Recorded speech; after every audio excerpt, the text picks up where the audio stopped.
Hey guys, it's Wagner here. I'm still feeling a little bit under the weather. I do have this video for you guys. Some of you may have a substitute today, so I just want to make sure that you're clear on what you need to do.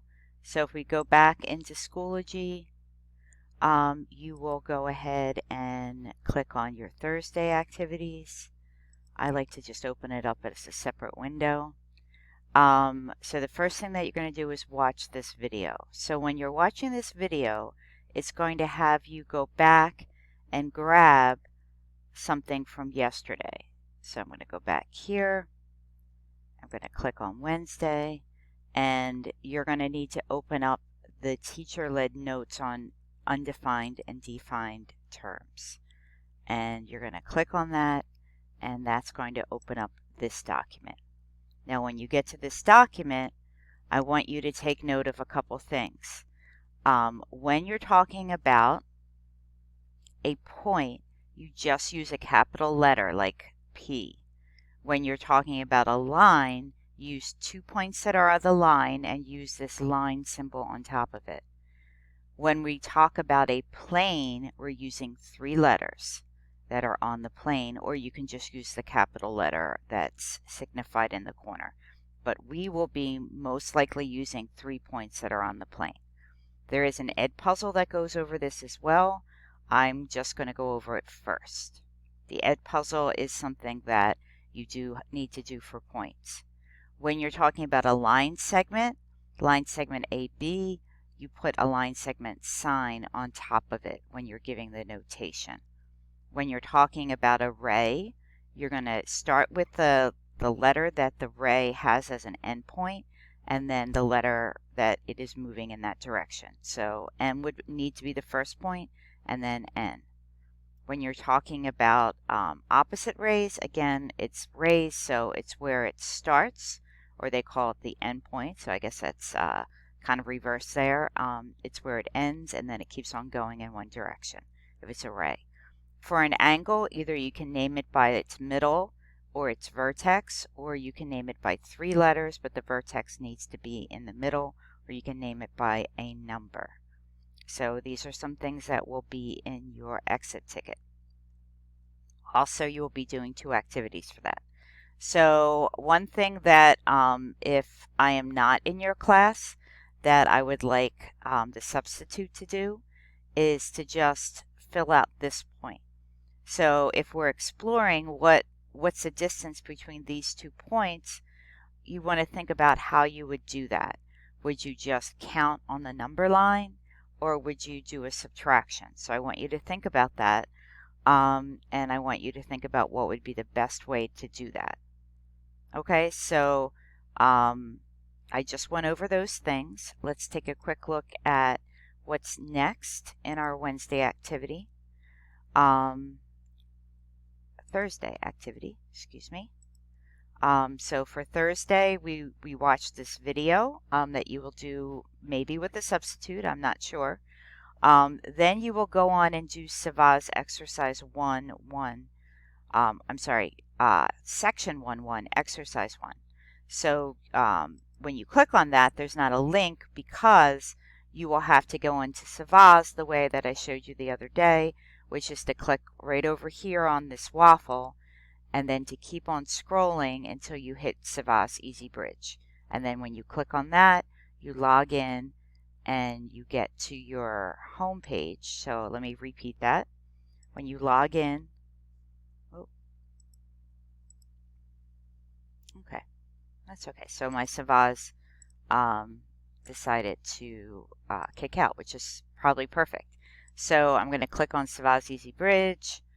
I'm going to log in as my LAPCS email. And then I'm going to go pick geometry, and you're going to go pick geometry, and it's going to look like this.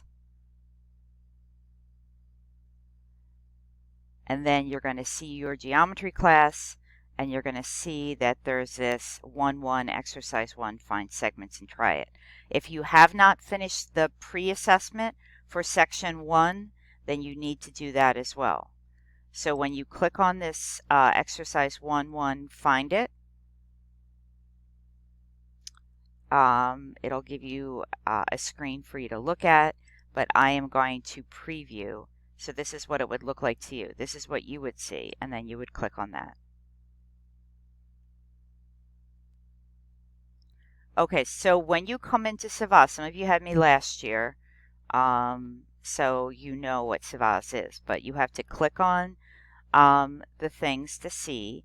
You can click on something to hear someone say it if you want, but basically they're saying to find the distance between 2 points, you have to do a subtraction and an absolute value.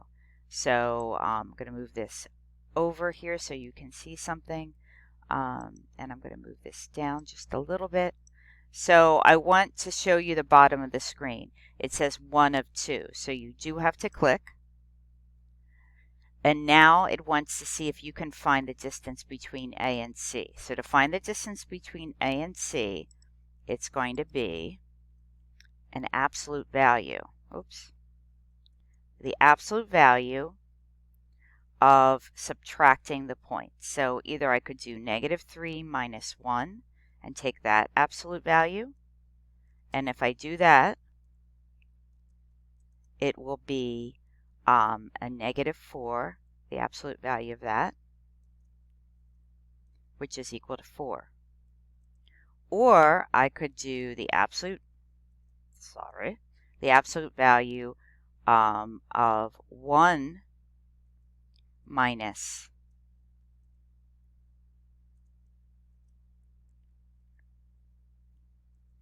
I am so sorry. Say, what is Wagner doing? I don't know. Like I said, I'm not feeling all that great. Okay, so it could be the absolute value of 1 minus a -3. So let me just go up here. Wow. I don't know why it's not letting me erase this. All right. Let me erase that. There we go. That's better.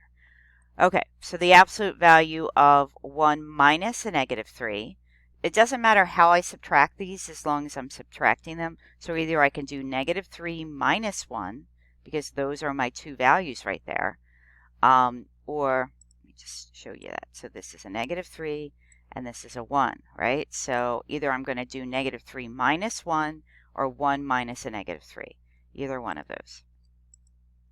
Okay, so that would be the absolute value. So when you have a double negative right here, right, you have a double negative, it becomes a plus. So I don't know if you ever remember that from grade school, but when you have two negatives, it becomes a plus.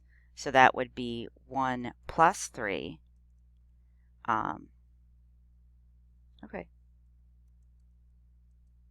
I'm losing it here. 1 plus 3. I'm losing the connection there for a second, which is the absolute value of 4, which equals 4. So it doesn't matter which one that I check. And then if I check my answer, so I do expect you to do this and fill this in. I'm going to be looking for the work. Okay, you don't have to do both lines. I did 2 lines. You can either do the top line or the bottom line, but then you want to check it out and see if that's right. And I was. Okay, so what's really important next is that you hit the turn in over here. So you need to hit the turn in button. That's it, guys. I've talked too long. And I just want a quick recap something here. So you're watching the video, you're doing the Savaz, and that should be along with your teacher. So I'm going to change that to teacher-led. And then you're doing the Google slide, and I would do the Edpuzzle first, and then do the Google slide. So the Google slide will be your exit ticket. Okay, that's it. Have a great day. Come in. I will be in my office hours from 1 to 3. I should be in my Block 4 class if everything goes well this morning. So just let me know. Hope you guys are doing great. Bye.